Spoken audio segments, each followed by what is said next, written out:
Kaixo, ¿qué tal? ¿Cómo estáis? Soy Miriam Duque y quiero invitaros a Café Valparaíso, el podcast de libros y gente interesante. El libro lo tengo en mis manos, Criaturita, de María Bastaros.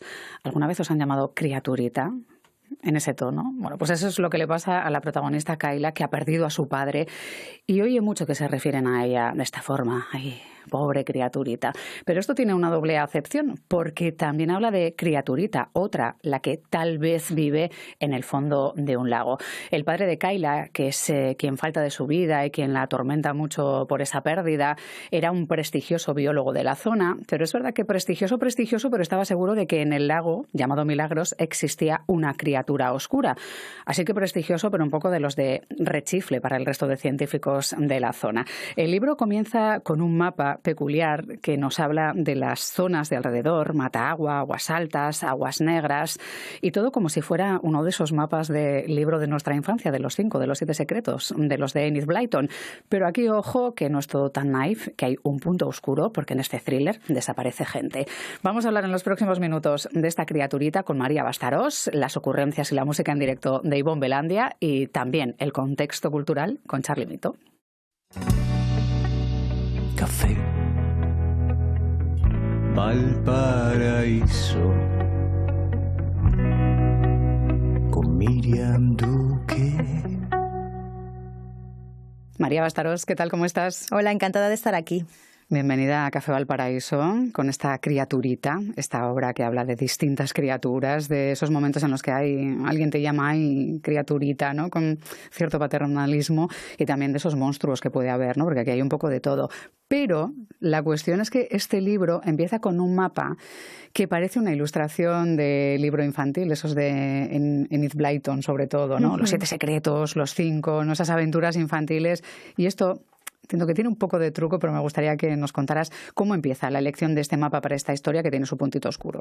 Pues mira, a mí me interesaba mucho que en el libro hubiera una parte muy visual, es algo que me gusta y que hago casi siempre que publico, procuro que haya ahí como imágenes dentro del libro, y en este caso me apetecía mucho jugar con el género del libro, porque es verdad que este libro tiene un poco de thriller, tiene un poco de drama familiar, tiene un poco de coming of age, pero también tiene algo de libro de aventuras, aunque sea como llevado de una manera un poco más oscura, de una manera un poco más retorcida, ¿no? Entonces, a mí me encanta viajar por Estados Unidos y allí, en los pueblos, por pequeños que sean, siempre hay una serie de souvenirs que son como unas postales, ¿no? Con una tipografía muy concreta en la que pone el nombre del pueblo y luego como pequeñas atracciones turísticas que puedes encontrar en ese pueblo. Entonces, queríamos copiar algo así para ese mapa que lo hizo Alba Casanova, que es una ilustradora de Valencia maravillosa. Claro, tenemos esta ilustración un poquito naif, recordando esas postalitas. Claro, aquí esto tiene truco, ¿no? Porque lo abrimos un poco, si lo abrimos al despiste nos vamos a dar cuenta enseguida que aquí la cosa tiene un trasfondo de thriller, porque tenemos por un lado desapariciones de mujeres, comienzan a desaparecer 2 en el entorno del lago, se irán sumando más. Tenemos luego la tragedia particular de Kayla personal, porque perdió a su padre, que era un biólogo famoso en la zona, y no lo lleva bien y no lo ha superado bien. Ajá. Y aquí hay un trasfondo bastante oscurete, ¿no? En algunos puntos, ¿no? Sí, es verdad que comparado con otras cosas que he escrito antes, aquí nos mantenemos un poco en lo oscuro, pero yo creo que de una manera un poco más ligera y un poco más visto siempre un poco incluso desde la comedia, ¿no? Como que hay un humor negro ahí que está todo el rato como permeando todo y la violencia no se llega a hacer explícita como en otras cosas que he escrito, ¿no? Pero es verdad que desde luego no es un libro de aventuras al uso ni es una literatura juvenil, ¿no? Para nada.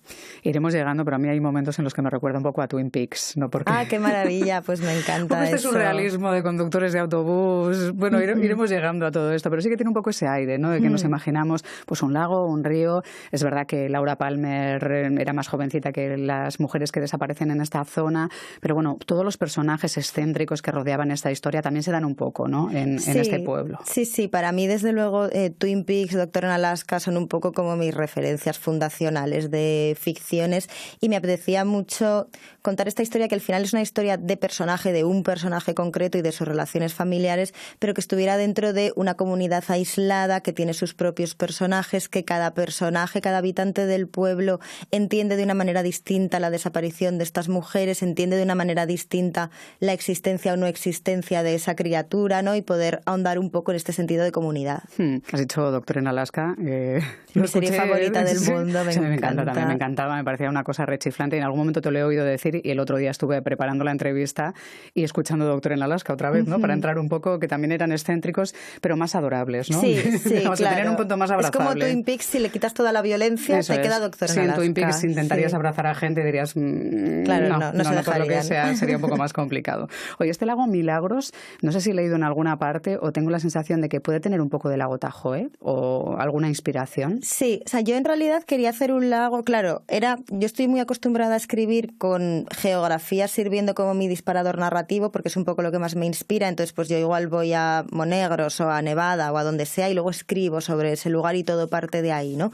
Pero en este caso, como tenía que ser un lago cuyo fondo no se conoce, un lago al que van expertos y tiran sonares, pero los sonares explotan, tal, no podía situarlo en un lugar existente porque ahí, digamos que el pacto con el lector de verosimilitud de repente como que estallaba un poco, ¿no? Entonces empecé a investigar sobre distintos lagos, estuve leyendo sobre lagos de Europa del Este, que son lagos que tienen dolinas, que son como geografías muy específicas y tal, pero yo en mi mente siempre tenía el lago Tahoe, que es uno de mis lugares favoritos del mundo, que es este lago que está en la frontera entre California y Nevada, que en el lado californiano es todo pues deportes acuáticos, cabañas, es todo precioso, increíble, y en el lado de Nevada, como es legal el juego, de repente en el horizonte se levantan pues 200 casinos gigantes iluminados por la noche y bueno, es una cosa súper bizarra. Eso es que si te da por nadar y amaneces en el otro lado, ¿no? Sería la locura. Bueno, no puedes amanecer en el otro lado porque es enorme, pero sí. Bueno, pues en lancha, no nos pongamos en lancha, en lancha. Claro, tú te metes en turismo de la zona y te hablan del lago Tahoe y te hablan de sus aguas cristalinas, y claro, aquí menos cristalinas, ¿no? Aquí no se ve tanto el fondo porque tenemos que estar pendientes de si a lo mejor hay un Nessie por ahí, ¿no? Como en el lago Ness o algo así.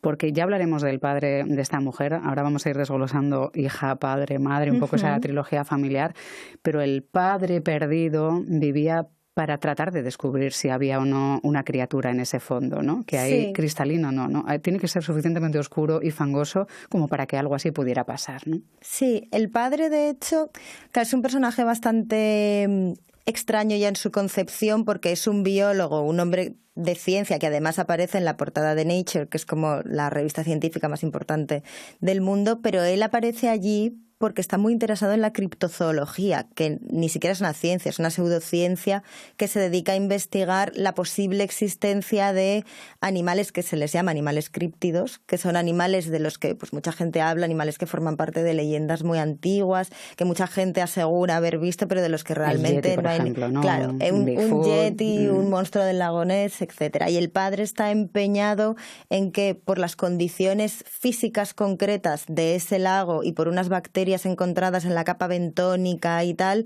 allí puede habitar una criatura, digamos, como primitiva que nadie ve, pero que está allí haciendo sus cosas, ¿no? Y entonces cuando las mujeres desaparecen, una parte muy importante de la comunidad dice: aquí está la criatura haciendo de las suyas, tenía razón, ¿no? Claro. Lo que pasa es que desde la distancia lo vemos igual con otros ojos, muy distintos al de la hija, claro, porque estamos con un científico, un biólogo muy, muy prestigioso, porque en un pueblo pequeño haber salido en una revista prestigiosa pues te da ya muchos aires, pero claro, es como si de repente un arqueólogo le hubiese dado por dejarlo todo para encontrar el Arca de la Alianza o el Santo Grial, ¿no? Sí. Que te conviertes en famoso a la par que en el rechifle de la comunidad científica, ¿no? Para todos menos para su hija, que lo tiene mitificado totalmente, ¿no? Entonces se da un poco este delirio como lectora, ¿no? Ver un poco el mundo con los ojos de la niña, de la chica más que de la niña, y con los ojos del entorno, ¿no? Sí, de hecho el padre, hasta ya como el final de su vida, vemos en el libro que en realidad sí que tiene como una especie de séquito, porque él es como un contador de historias, es un narrador nato, fascina mucho a la concurrencia, es como un personaje un poco mesiánico, ¿no? Y entonces hay muchas personas que van a la casa de la chica a cenar y a que el padre les cuente sus historias y todos allí fuman mientras la madre les sirve té, pero claro, luego ves que esa concurrencia que acude es pues un hippie que no sé qué, en fin, que tiene ahí como a su séquito un poco de mesiánicos también, sí, o de que al padre le gusta locos, escucharse que es un en voz poco... alta también, ¿no? Claro, eso es, y que están fascinados por él. Claro, para la chica el padre es una figura, es como una especie de dios, ¿no? Y además es este prototipo un poco masculino de un poco artista, pero un artista, pues eso, con un iluminado, un poco enloquecido, que puede resultar fascinante, pero que a nivel familiar en realidad es un padre bastante negligente, ¿no? Porque está totalmente entregado a sus pasiones y a sus ensoñaciones, pero a nivel doméstico no es que se encargue realmente de su hija de verdad, de lo que tiene que encargarse, ¿no? Sí, no se encarga de nada prácticamente, ¿no? Es curioso cómo dibujas esa familia con ese padre desaparecido que está todo el rato presente, cuando en realidad es la madre la que está absolutamente borrada de la historia familiar del pasado y del presente de esa hija, precisamente porque lo dejó todo para intentar que brillase ese hombre, ¿no? Que tampoco tenía mucho cuidado ni con sus ilusiones, ni con sus inquietudes, ni con nada, ¿no? Porque en realidad es la que intentaba ser una bióloga de verdad y se queda borrada en la nada, ¿no? Sí, de hecho, claro, el personaje de la madre es un personaje que vemos que hasta en los álbumes de fotos familiares le preguntan a la chica, pero solo ibais tu padre y tú, dice, no, también está mi madre, aquí en la esquina se ve la manga de su bata, ¿no? O sea, la madre es un personaje que de alguna manera ha desaparecido, que ha dejado un poco su identidad y el desarrollo de su propia vida, ¿no? De manera individual, como totalmente de lado, para encargarse pues primero un poco de este esposo al que ve que se lo está comiendo un poco un delirio, porque no es que hayan sido, o sea, no es que ella se haya casado con un loco, pero se ha casado con un hombre intelectual que de repente ha empezado a hacer un poco esta deriva en la obsesión con la criatura, etcétera. Y luego para hacerse cargo de esta hija que ha caído en un duelo completamente sin salida, porque claro, Kayla no es que no haya superado la muerte del padre, es que ni siquiera ha todavía aceptado que haya muerto, ¿no? De hecho, durante pues, los funerales, bueno, todo esto que hacemos cuando alguien muere, que una parte muy importante es como interiorizar la muerte de esa persona, ¿no? Aceptar asumir el la duelo. muerte. Claro, ella no ha querido participar de nada de eso, con lo cual ella todavía no ha empezado el duelo en sí mismo, ¿no? Vive como en esa fase previa todavía, un poco de pensamiento mágico en la que siente que el padre la está mirando siempre desde esta sala de padres celestiales en la que están todos los padres muertos fumando puros en sus sillones y comentando lo que hacen las hijas, etcétera. Dices que es más fácil ser patético que perverso. Esto igual nos salva, ¿no? De que seamos más destructivos como sociedad. Aquí también vemos un poco en esta historia ese nivel de destrucción, porque tienes muy trabajado el tema de madres-hijas. En este caso, no sé si estamos ante un caso. No sé si la hija es un destructiva, pero sí que hace mucho daño a esa madre, ¿no? Quizás por omisión o no es consciente, pero eso tampoco sería algo que la salve, ¿no? O sea, porque directamente vive para torturar un poquito a esa madre que es la que ha quedado, ¿no? Un poco castigándola porque no está el padre. Claro, yo creo sobre todo, o sea, a mí me interesaba mucho hacer un personaje que está deprimido y que está lleno de dolor como es Kayla, y que entendiéramos que la depresión y el dolor en realidad no solo tienen consecuencias para quien los sufre, normalmente son un arma arrojadiza, ¿no? Que tiene consecuencias para toda la gente que hay alrededor. Entonces, aunque Kayla es un personaje que se puede mirar con compasión, porque da pena, ¿no? Su estado, pero sobre todo se mira con rabia porque ves todo lo que ella misma está provocando a su alrededor y lo que le está provocando a la madre, ¿no? Sí, dan ganas a veces de decir, madre mía, qué tortazo tienes, Kayla, ¿no? Sí, total, sí. Qué criatura una bofetada esta. a tiempo. Sí, porque la analizas pensando, ¿cuántos años tiene? Porque tiene unos 19 años, a tenor de lo que dices en el libro, pero hay veces que da la sensación de que estás viendo actuar a una niña de 14 o de 15, más a un adolescente, ¿no? Que está en una pataleta con la vida, ¿no? Sí, está como en una fase adolescente todavía a nivel emocional, porque de alguna manera ella se ha quedado congelada en ese momento de la muerte del padre sin avanzar en absoluto y sin hacerse cargo de su propia vida, ¿no? Entonces es un personaje muy infantil, muy egoísta, que no tiene ningún tipo de herramientas a nivel emocional, que necesita constantemente que otros la salven, pero a la vez no quiere que otros la cuiden, rechaza totalmente los cuidados de la madre, pero a la vez depende completamente de ella. Entonces sí, es un personaje muy infantil. Claro, hablamos también de cómo se calibra el tiempo, ¿no? Lo diferente que puede ser para unas personas. Para ti a lo mejor es en viajes, si te gusta mucho viajar. Para otra persona puede ser en coches, porque recuerda aquel 127, luego el Cadet, luego el Ford Fiesta. Sí. En el caso de Kayla son novios, digamos, ¿no? Novios que a lo mejor por lo que sea son novios en su cabeza, pues porque se han cruzado dos miraditas y para ella ya son novios. Y parece que es un poco como va ahí haciendo el cálculo espacio-temporal, ¿no? En los novios que va teniendo. Sí, a mí me interesaba mucho que cuando empieza la trama de thriller tú ya sepas de manos de quién vas a entrar en esa trama de desapariciones, ¿no? Que no vas con ni con una policía ni con una chica súper espabilada, no, vas con Kayla, que es una chica hiperdepresiva que además, si no tiene bien el flequillo, no puede ni siquiera salir de su casa, ¿no? Y que vive constantemente en esta negación, en este autoengaño, etcétera. Entonces, esa manera de presentarla, ¿no? De presentarla cronológicamente a través de los novios que ella tiene, o más bien que cree tener o que se inventa que tiene, me parecía una manera muy ilustrativa de este personaje es así. Claro, ha heredado igual la mente fantasiosa de su padre, ¿no? Claro, sí, tienen muchísimo que ver, tienen mucho que ver en cuanto a su capacidad un poco para dedicarse a sus obsesiones prescindiendo completamente de todo lo demás, ese autoengaño de, bueno, yo creo en esto y lo que los demás me digan o lo que la propia realidad me esté diciendo no me interesa porque estoy obsesionado con esto, ¿no? Sí, tiene mucho que ver y es un poco, ese grado un poco como de delirio, ¿no? Está también en los dos. Claro que te dan ganas de pensar, hay criaturitas. Claro, ¿Cómo estáis? Sí. Y nadie habla ni de Nessie, ni del monstruo del lago, ni del Yeti, ya, ni de ovnis. Se está perdiendo un poco esa fantasía, ¿no? Esa fábula. Sabemos que las cámaras han mejorado muchísimo y eso hace que los avistamientos pues no tengan mucho recorrido. Pero claro, aquí todo esto que tú te permites explotar en esta historia no sería posible si no pudiese haber monstruos, ¿no? Claro, yo creo que el monstruo, lo fantástico, siempre es un recurso y creo que todavía lo tenemos. O sea, para mí simboliza muchas cosas el monstruo y la criatura en concreto en este libro simboliza, es como muy polisémica, ¿no? Funciona de maneras muy distintas. Por ejemplo, para el padre simboliza un poco como esa necesidad de creer que existe lo extraordinario, de creer que hay algo más allá y que el ser humano se puede encontrar con lo mágico. Para Kayla es, en cierta manera, una manera de resucitar al padre. Luego, para la comunidad es una forma como de resolver el tema de las desapariciones de las mujeres de una forma muy rápida, ¿no? Y como muy lúdica, como, vale, ha sido la criatura y entonces las vamos a buscar por el entorno del lago, cogidos de la mano, ¿no? Y es algo las muy vigilias, feliz. ¿no? Claro, eso, y hacemos vigilias y tal.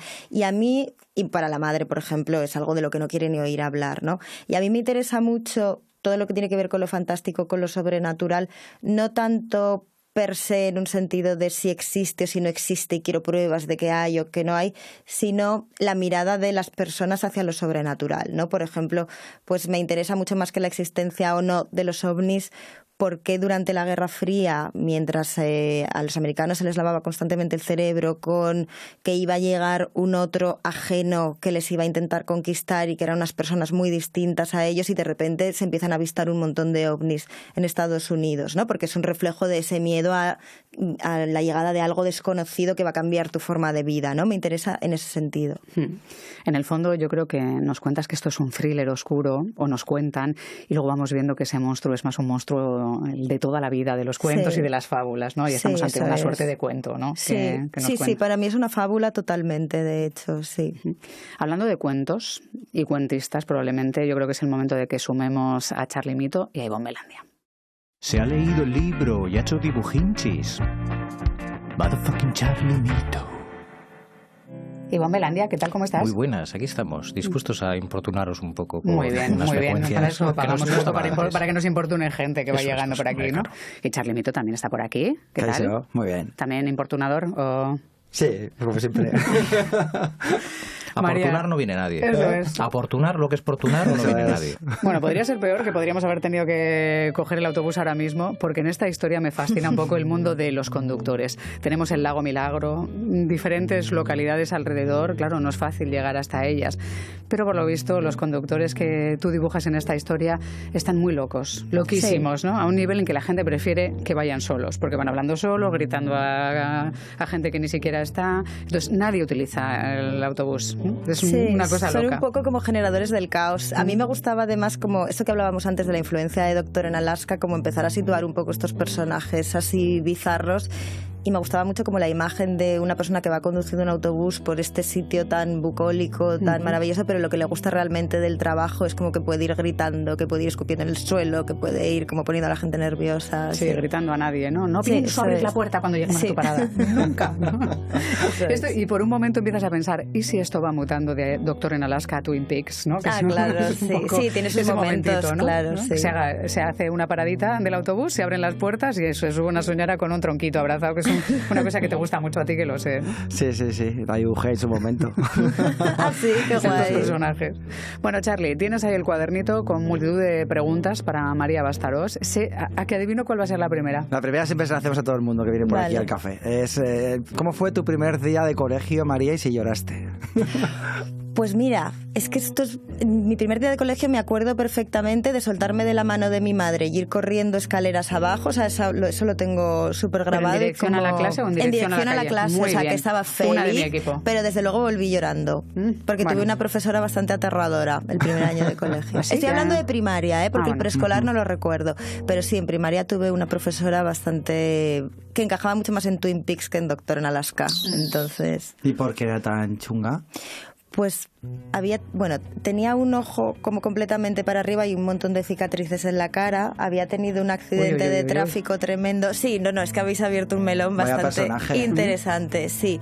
Y además nos zurraba un poco. Uy, ya. Sí. O sea, y a mí me hacía una coleta porque no le gustaba que llevara el pelo suelto. Y entonces me agarraba una coleta así bien apretada. Sí, era un personaje bastante... La señorita Trauma, madre Conchita mía. se llamaba. Luego la volví a ver un día en el cine viendo a Amélie. Que pensé, esta señora que hace aquí viendo a Amélie, por favor. Pues estaría todo el rato pensando, ya te peinaba yo a ti, claro. Amélie. Que no se tocan las legumbres, que no se tocan las legumbres, que no se las come la gente. Ahí todo el mundo metiendo la mano, malita película. Ay, por favor.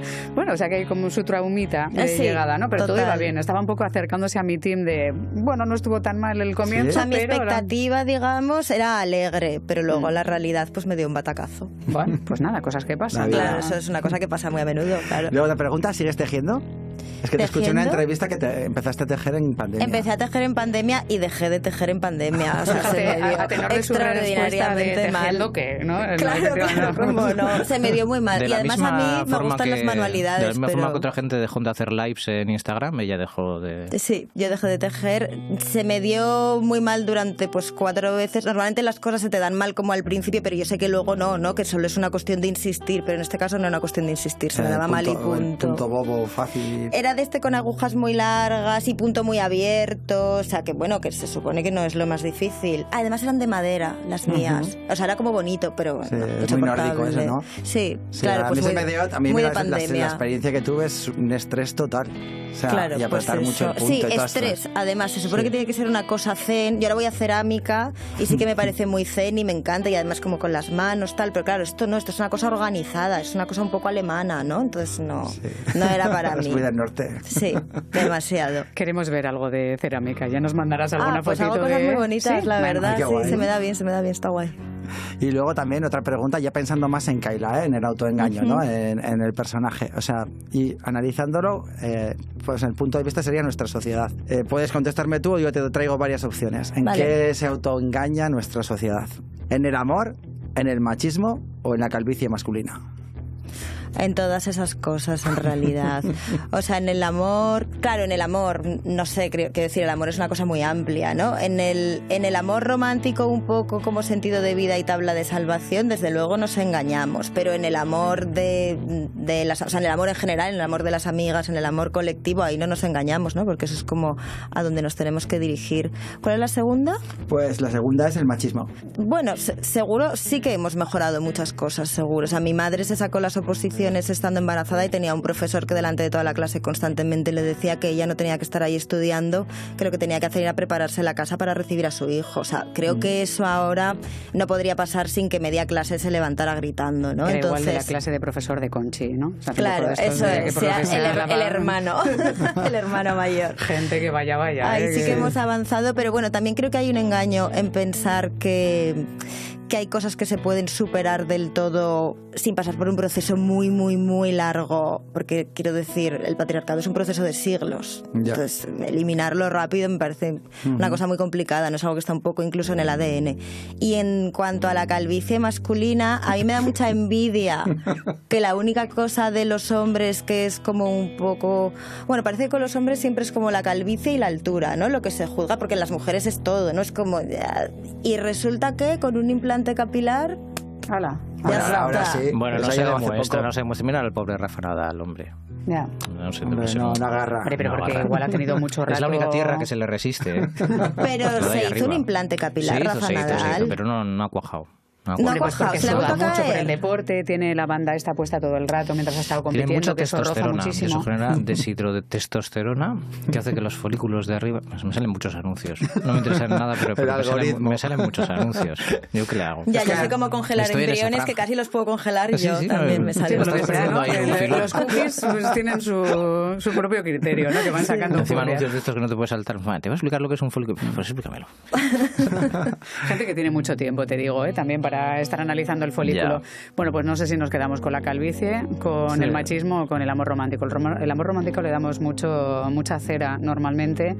Aquí no sé si tiene parte de la culpa o no en esta historia, ¿no? Es verdad que da mucha pena que toda esa fantasía que buscaba el padre de Kayla sea la fantasía que tenía real la madre y se haya volcado todo en justo lo contrario, ¿no? Que la fantasía, persiguiendo una fantasía, ella perdiera la vida, ¿no? O que otro persiguiese esa fantasía, acabó con sus ideales de estudiar y su futuro, ¿no?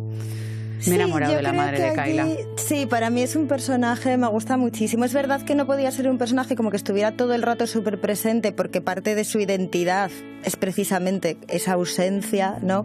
Pero es un personaje que me gusta mucho y creo que además se entiende como de una manera muy natural un poco cómo ha sido su recorrido, ¿no? Como que ella pues es una mujer que se enamora, que tiene esa hija, que le parece como que la vida va a ir un poco por donde tiene que ir la vida pues de una mujer que quiere tener una familia, etcétera, y de repente la cosa sale muy torcida, ¿no? Que es una posibilidad que siempre existe y yo creo que ahora también muchas empezamos a reflexionar sobre qué estamos dispuestas a sacrificar en tenor de otras cosas, ¿no? Creo que cada vez es un diálogo más frecuente y cada vez son más las mujeres también que deciden tener pues una vida un poco alternativa a esa opción más tradicional. Sí, es verdad que esto es un libro con mucha fantasía dentro del thriller, pero es el personaje igual más real, ¿no? El que te Sí. demuestra que a veces la vida no es justa y punto, ¿no? Sí. Y no hay nada que hacer más que patalear, ¿no? Pero Yo en la figura de la madre he visto una cosa que es como la relación de Kayla con la madre y es el tema de los cuidados, ¿no? Que al final que asumir esos cuidados creo que invisibiliza a las mujeres y luego al final Sí, también que la totalmente. relaciono con las víctimas ¿no? de la novela, Sí. las mujeres que van apareciendo. Sí, claro. De hecho, para mí era importante tener como ese mapa, ¿no? En el que para Kayla el padre es todo lo que está relacionado con la aventura, con el riesgo, con el mundo exterior, con el conocimiento, con todo lo que a cualquiera nos parece atractivo, y la madre, que es la que la ha estado cuidando, sin embargo, pues ella la relaciona solo con un espacio muy acotado, muy limitado, el espacio doméstico, un rol de cuidadora, una persona que no desarrolla sus pasiones. Y claro, eso evidentemente no le parece atractivo, a nadie le parece atractivo, pero no hace ese mapa que va un poco más allá de, bueno, es que esa persona es así porque en realidad es la persona que se ha estado ocupando de mí todo el tiempo, ¿no? Es un trabajo, digamos, un trabajo emocional y físico por el que no recibe ningún tipo de valoración, al revés, recibe como rechazo, ¿no? sí, tenemos a la hija como ejemplo de la falta de gratitud total. Sí, absoluta. Yo también, ya, Otro monstruo. ¿Cuál es tu críptido favorito? Pues en realidad, a ver, me gustan muchísimos, pero me gusta mucho el monstruo del lago Ness porque tiene esa cosa un poco como más de ensueño, como de algo que se ve en la bruma y que simplemente nos conecta como con esa sensación de que tiene que haber algo más, ¿no? Pero es como un monstruo pacífico, ¿no? Como que va pasando, ondeando las aguas, me gusta, eso me gusta. ¿Alguno que elegirías? Yo igual me quedo, no sé, está bien también Nessie, es verdad, Nessie pero... es muy top. Nessie es muy molón. Sí, ¿Y el Nessie es Yeti qué? genial. El Yeti, ay, no sé. El Yeti también me da un como poco más fresquibilis. pena. Me parece como un personaje más infeliz o un chupacabras, no sé. Ay, qué Aparte que sé. se ha invisibilizado mucho a su familia, porque ese hombre solo ahí no está. Claro. En algún momento. Ese es el típico de, mira, me estoy agobiando, voy a darme una vuelta, luego vengo, tal, y ahí es cuando echan las fotos, Y tal. jamás volvió, ¿no? No, ese es... Fue por Vuelve, tabaco. él vuelve. Yo he descubierto al gnomo de Girona, que me ha fascinado. Gnomo de Girona. El gnomo de Girona, que es un gnomo que o sea, son dos cazadores, Juan y Mario, que ven un gnomo y que está bailando. Alguien tenía una radio puesta en el monte y ven al gnomo bailando, lo cazan, el gnomo muere ¿no? y lo meten en formol y se dice que este gnomo está en Washington. En Washington. No me estoy inventando nada, ¿eh? Junto a Bote los de aliens, formol ¿no? con un gnomo. En Girona, el gnomo de Girona, que la gente lo busque porque... ¿Y quién lo lleva a Washington? Pues no tengo ni idea, pues no. El Yeti. Pero Y el pueblo de los que acaba en gnomos de Washington. Girona estarán como, Qué ves, es que, fuerte. La larga perdida lleva estará. una vida muy mala, nadie sabe qué pasó, pero lleva una vida muy mala, se quedaba bailando en el bosque hasta las 1000. Además me encanta, alguien se dejó una radio en el monte. Sí, o sea, la historia como crece, va creciendo, pero la radio aparece y el gnomo está bailando. Tiene mucha verosimilitud todo Pero nadie esto, ¿no? comenta los monguis con los que fueron al monte, eso nadie comenta en esa historia. Juan y ¿no? Mario, dos cazadores. Pues un saludo a Juan y De Mario. leyendas, cazadores de leyendas y Nos de queda un mitos. minuto justo para hablar de criatura. ¿Eres de las que rebusca cuando te pones ropa que hace mucho que no te has puesto? Y el resto va para vosotros también, ¿eh? Y rebusque de repente 5 euritos, una Sí, monedita, sí. un ticket de no sé qué, o Sí. incluso de otras personas, ¿no? Que puedas mirar, ¿no? Porque Sí, esto eso pasa, me es un encanta, momentito del revolver libro en muy chulo, ¿no? bolsillos, sí. Sí. Y encontrar un ticket, una cosita. Sí, es un poco como revolver en baúl de los tesoros de la temporada pasada, y a veces con suerte de más allá. Y mira, una vez compré en un mercadillo una chaqueta que me dio así como muy buen rollo, no sé por qué, me pareció una cosa familiar, y cuando llegué a casa mi madre me dijo, mira a ver si lleva un pañuelo marrón en el bolsillo. Hice así y me dijo, esa chaqueta es mía, que la he donado yo. ¡Qué maravilla! Sí, Qué y yo la había maravilla. comprado porque me dio sensación de madre, esa chaqueta, como de hogar. No lo podemos dejar Nos más en fundimos alto. en Esto es fantasía absoluta, ¿eh? Increíble, sí. Bueno, pues cosas que pasan en la vida de Criaturita y en la vida real de su autora, que ha venido ya a Café Valparaíso, María Bastaros. Muchísimas gracias. Nada, gracias a vosotros. ¿Cierras tú? Sí. Vamos allá. Pues hasta aquí el episodio de hoy. Yo también fui aventurero en su momento y me fui al mismísimo Leganés a ver si veía al monstruo, y por no ver no vi ni el lago. La verdad es que fue un viaje en alsa que me podía haber ahorrado. Pero bueno, a la altura de Lerma paré y me tomé un colacao. Has escuchado Café Valparaíso, el podcast de libros y gente interesante. Un club de lectura dirigido por Miriam Duque, con la colaboración de Ivonne Belandi en la música en directo. Grabación y edición, Sirri Borro. Estudio de grabación, Buenas Migas. Escucha Café Valparaíso. Nos tienes en Wow y en tus agregadores favoritos. Un proyecto de Miriam Duque y Sirri Borro Producción.